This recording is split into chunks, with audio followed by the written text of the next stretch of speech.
सातारा जिल्हा हा फुले शाहू आंबेडकरांच्या विचाराचा जिल्हा आहे। स्वर्गीय यशवंतरावजी चव्हाण यांची ही कर्मभूमी आहे। पवारसाहेबांच्यावर प्रेम करणारा हा जिल्हा आहे। आजची गर्दी ही विजयाची नांदी आहे।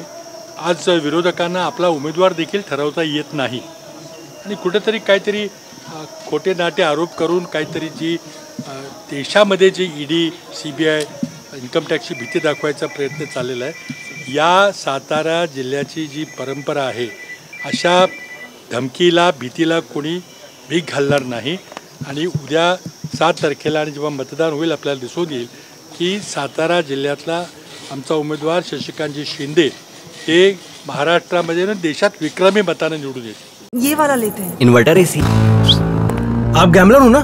गैम्बलर? जुआ खेलते हो ना? तुम जुआ खेलते हो? अरे नहीं, ये तो कुछ भी बोले जा रहे हैं। इतनी महंगी और नाजुक एसी खरीद कर स्टेबलाइजर नहीं लोगे तो ये जुआ नहीं हुआ तो क्या हुआ? सिर्फ एक फ्लक्चुएशन आपके इन्वर्टर एसी के पार्ट्स को डैमेज कर सकता है। उसे वी गार्ड से सुरक्षित रखिए। V guard, India's number 1 stabiliser.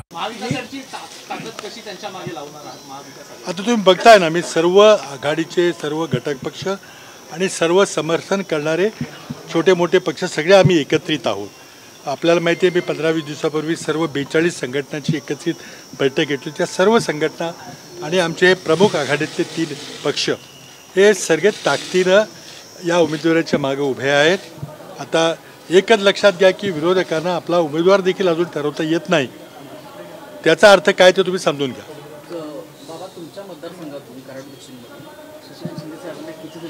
आमच्या मतदारसंघातून विक्रमी लीड मिळेल एवढं सांगतो। 6 मतदारसंघामध्ये सर्वात जास्त लीड दक्षिण कराडमधून मिळेल।